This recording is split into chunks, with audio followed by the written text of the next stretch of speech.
I'm Nicole King, and this is Marbella Now.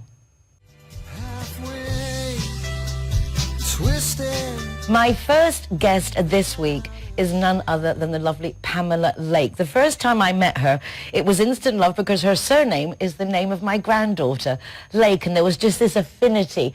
And apart from that, she really is a charming woman and very much dedicated to helping our local community. Pamela, welcome back to the program. Thank you. It's always such a pleasure to be with you and to be interviewed. It's fantastic. Well, I have to say that I really enjoy meeting people who know a lot, because you're always interesting to chat with.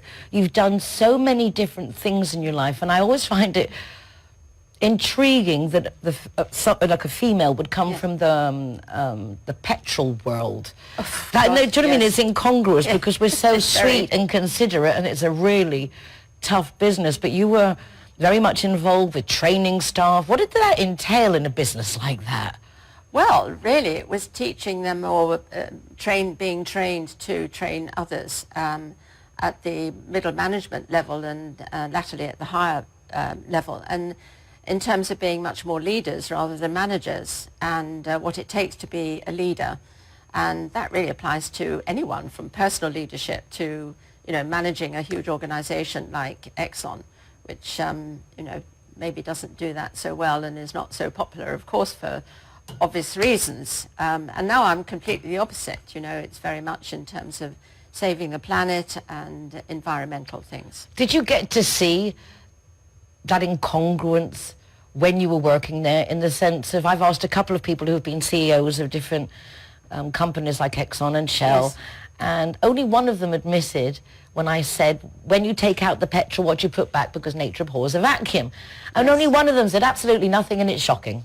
Oh, really? Yes, but one actually said that. Obviously Yes. retired, otherwise he wouldn't be No, he speaking. wouldn't. But did you get that sense that it was wrong, or was it really, we just didn't know, it was like it was just ignorance at the time, not anyone's fault? Well, I think we worked in a tunnel, really, and the fact that I was what they call downstream, so I worked in the chemical side, so it wasn't with the, the petrol lot. But I did have an insight of that when we had a presentation from one of the vice presidents who was in the petrol, and he said, we are basically cowboys. Not cowboys, I'm sorry, please delete that, not cowboys, but we are petroleum people, and that's all we know.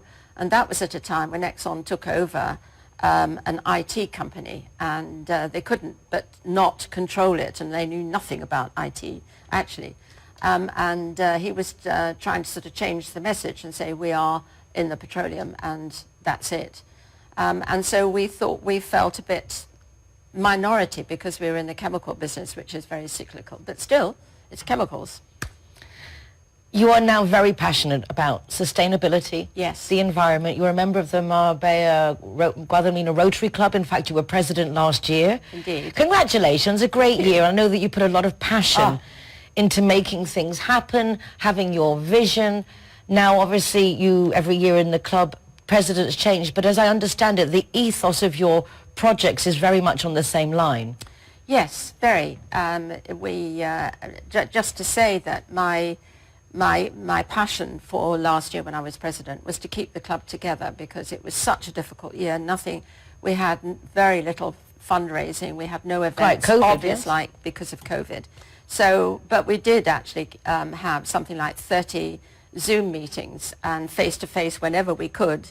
And we didn't have a home, so we were also looking for a home. So it was very important for me to try to sort of keep people together.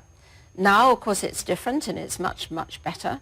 And we are really enjoying the face-to-face and what we call the fellowship, which, really sort of brings a lot of joy and happiness and togetherness. But, we're going through a change, and we have a venue, which is very nice. And we're really starting to fundraise, which is great. We had a charity walk last week, and we raised 2,000 euros. So that's the first that we've been able to do. My passion is obviously about the environment and about charities. Yesterday, for instance, we went to buy 500 euros worth of baby milk for a charity, Las Lagunillas, who work in Malaga, who support 1,600 families, you know, who are really sort of desperate. So we went up and another colleague and I, well, colleague Rotarian, and we bought lots of tons of baby milk, which is... Those things are very expensive. Nappies, baby milk. If you have a family that's in a dire situation, those are the things that really we can help with tremendously. Yeah. So I felt very happy about that, and that those families are okay. So we work with them, orphans as well. You know, I'm just passionate about the environment too, and so belong to the group that you've met, William Volter, so we do... End plastic soup incentive, which is, again, lovely to see that lots of clubs get together. It's that strength of the group, of making the groups and then bigger groups supporting each other. I like very much. And what we have actually is a fish. We have not a wild fish, not a steel one. What do you call it? Anyway, it's like a mesh fish, isn't it? It's a mesh fish. It's huge, and it's going to be at Kalahonda or Mirhas. So we're working with the town hall there and Mia Moana and other associations. But the fish is fantastic. This is the first of, I hope, many that will go along the beaches, and they are to take plastic waste. So when you get all the coloured bottles and things, instead of throwing them down on the beach or wherever, they will go in this fish. And he's beautiful, so we want to give them a name, and we want to get support, sponsorship for those fishes. I think it's a lovely incentive because also it's just such a raw reminder. When you're seeing that fish in your face, it's, again, it's a subtle way of reminding you to do something with the plastics. So we're working with the town halls, and the next one we hope is going to be Marbella. So we'll be asking Marbella Town Hall to help us with another fish, which will cost about €2,000 to build, to make. And then it's put on the beach, and, you know, it's huge. And so people, well, that's where they're going to throw their plastic waste. I thought it was really nice also that the Rotary Club Marbella-Guadalmina sponsored me, Moana, with making their educational videos to get out to the school, because it really is education, understanding the issues is key. And I think it's wonderful what the young people are doing, whether it's that or the climate change, because it actually goes together. You know, we're trying to raise awareness for plastic waste. If it goes into the sea, it ends up as microplastic, which gets in the food chain. So we ingest it, and then it goes in the air. And so it's, you know, it affects the environment. It already has affected the environment tremendously.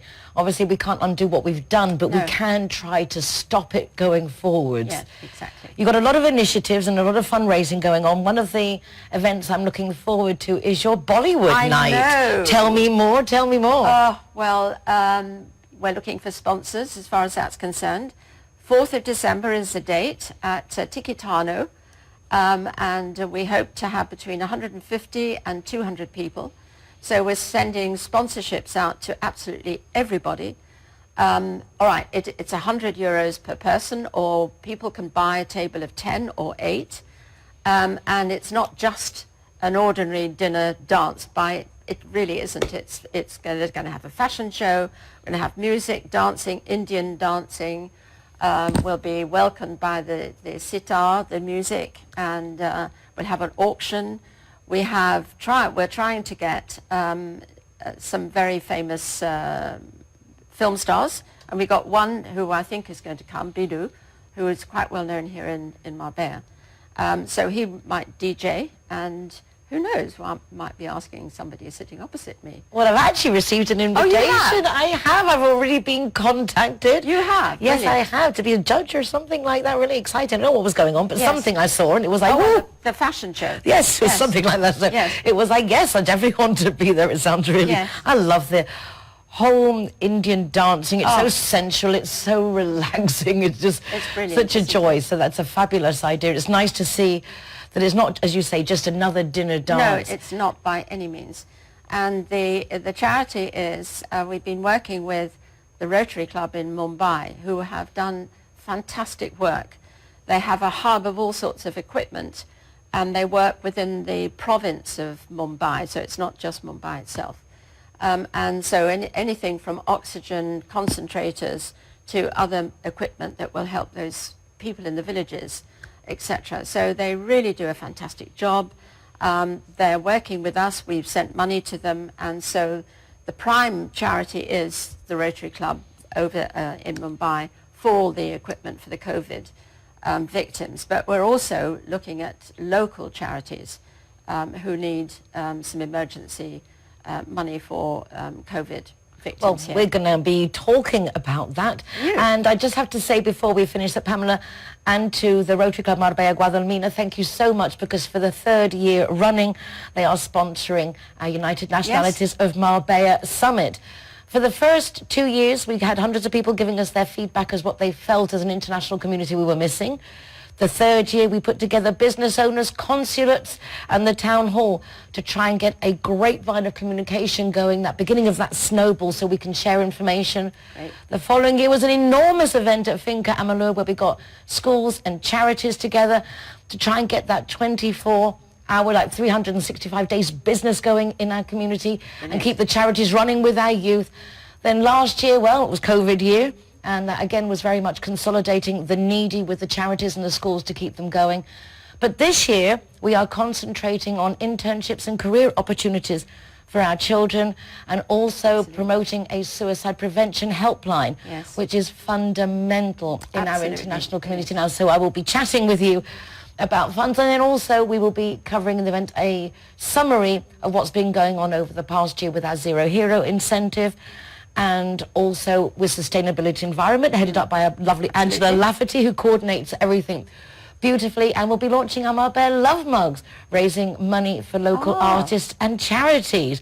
So Pamela, thank you so much for being a part of the event again this year, because it is up to our resident community to deal with issues that often only affect us. And it's a pleasure to collaborate. And I'm looking forward to the 18th. Yes, very much. And hopefully there'll be 4 or 5 of us. So I guess you need a deadline as to how many of us are coming. Yes, I'll have to chat with you about that as well. We'll do that during the break. Don't go away. Pamela Lake, thank you so very much. You. And as I say, don't go away, because we'll be back in just a moment. Thank you, Nicole.